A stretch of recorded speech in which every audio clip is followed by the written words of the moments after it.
Waqad yajibu sadaqu min almar'ati lirajuli nisfu almahri.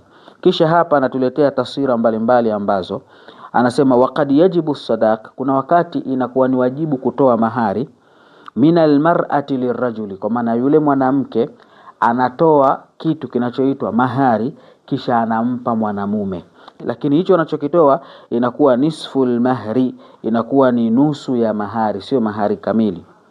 Kama idha arda'atil kubra sughra, mfano wake ametuletea taswira ya kwamba ni wakati gani mwanamke anaweza kumpa ama kumrejeshea mwanamume aliyemuoa akamrejeshea mahari. Akasema ni pale ambapo idha arda'atil kubra sughra, huyu mwanamume ana wake wawili, ana mke mkubwa na ana mke mdogo.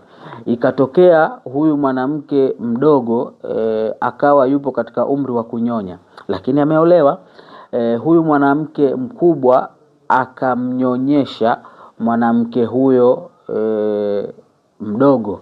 Moja kwa moja hiki kitendo pale kitakachokuwa hichi kitendo kikipatikana, moja kwa moja huyu mwanamke mkubwa huyu atatoa nusu ya mahari kumrejeshea yule mume, kwa sababu yule mume hatokuwa tena ni mume wa huyu mke mdogo, bali atakuwa ni baba wa huyu binti wa kunyonya.